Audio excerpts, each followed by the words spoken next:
Hey everyone. So it's a great day because we're bringing to you the latest model from OpenAI, the O1 model.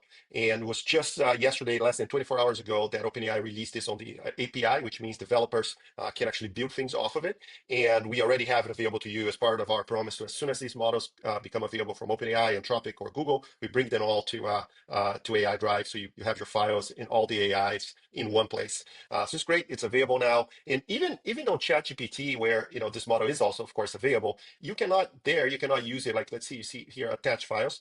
You cannot attach a PDF or a text file or Excel. A lot of the files that our users use AI with, it's not possible on ChatGPT, but it is possible in AI Drive for our Pro and Teams users. So as you can see here, it's grayed out. I can't click on any of these types of files. Only images are possible here. But if you go on AI Drive, and we can start a new chat here, you can see the option for O1. Of course, it's a 60 credit per page model because it's one of the latest models, actually the latest in its deep thinker model. And in our promise is also, as soon as this cost comes down, we pass that through to our users.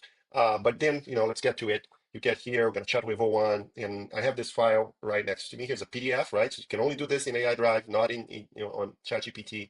And you can just say something like acting as a principal researcher, review the paper. I'm going to just mention the paper here is 2410.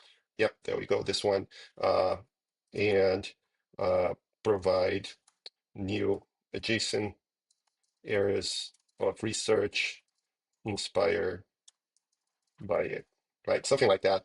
And I'm just going to send that in. In these kinds of models, the O1 family, it's not a streaming model, which means when the answer comes back, it will take some time, but when it comes back in one go. And so it's really kind of catered for questions where you need this extra analysis, right? And it really, oh, here we go, it's back. So here's the review, right? And it's really well formatted.